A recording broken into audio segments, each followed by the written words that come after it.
आप सबने बचपन में हागेमारू कार्टून शो तो जरूर देखा होगा। क्या आपने कभी नोटिस किया है हागेमारू इतना अजीब क्यों था? हागेमारू की फैमिली इतनी कंजूस क्यों थी? और क्या आपको अभी भी लगता है कि ये सिर्फ एक मासूम सा कार्टून था? अगर हाँ तो आपको ये वीडियो जरूर देखना चाहिए, क्योंकि इस वीडियो में आपको हागेमारू कार्टून के बारे में ऐसे राज पता चलेंगे जो कि आपको पहले पता नहीं थे। सबसे पहले हमें ये समझना होगा कि हागेमारू एक कॉमेडी शो नहीं था। इसके पीछे कुछ ऐसी डार्क चीज़ें थी जो कि हमें बचपन में समझ नहीं आई, लेकिन अब हमें उन चीज़ों को समझना पड़ेगा। हागेमारू का ओड बिहेवियर। आपने नोटिस किया होगा हागेमारू कभी भी सीरियस नहीं होता।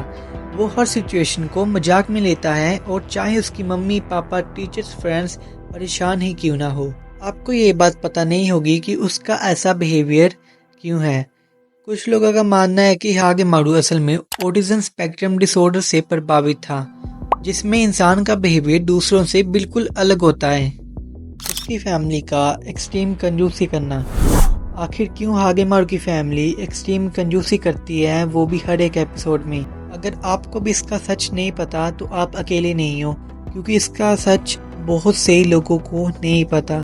असल में लोगों का मानना है कि हागेमारू की फैमिली एक समय में काफ़ी ज़्यादा अमीर थी, और किसी इंसिडेंट की वजह से उन्होंने अपनी सारी दौलत को खो दिया और वो गरीब हो गए हैं। और इसी वजह से हागेमारू की फैमिली एक एक्सट्रीम कंजूसी करने लगी है, और इसी इंसिडेंट का असर हागेमारू के दिमाग पर काफ़ी हुआ, जिससे कि वो भी डेली एक्सट्रीम कंजूसी करने की नई नई ट्रिक सोचता रहता है। हागेमारू के टीचर्स का उसके साथ गलत बिहेवियर। हागेमारू के स्कूल के टीचर्स कभी भी उसे सही से गाइड नहीं करते, बल्कि टीचर्स का काम होता है कि स्टूडेंट को सही से गाइड करना। बट हागेमारू के टीचर्स बिल्कुल ओपोजिट थे, बल्कि वो हागेमारू की गलतियां नहीं सुधारते थे, बल्कि उसके साथ उसकी गलतियों पर हंसते थे। क्या पता मेकर्स हमें ये बताना चाह रहे हो कि कुछ लोग समाज में ऐसे भी होते हैं जो किसी की मदद नहीं करते, ऊपर से उसकी गलतियों पर हंसते रहते हैं। Hidden meaning of the show.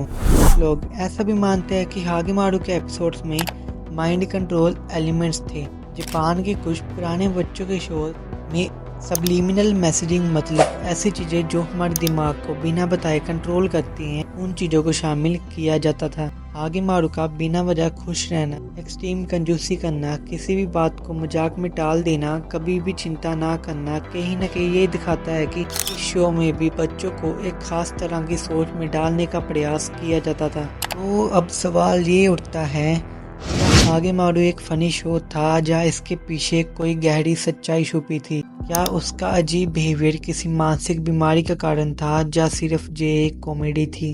और अगर हागेमारू की फैमिली एक्सट्रीम कंजूसी के कारण भी एक ट्रॉमा था, तो क्या ये शो बच्चों के लिए सही है? आखिर कहीं न कहीं फिर भी ये सवाल हमारे दिमाग में आ ही जाते हैं। और आप अब जब भी हागेमारू देखो तो एक बात का ध्यान दो, कहानी जितनी ज़्यादा सिंपल लगती है उतनी ही ज़्यादा कॉम्प्लेक्स भी हो सकती है। बाकी अगर आपको वीडियो थोड़ी सी भी अच्छी लगी हो तो एक प्यारा सा कमेंट करना मत भूलना, और मिलता हूँ आपसे एक नई वीडियो में। तब तक के लिए स्टे ट्यून्ड, टेक केयर।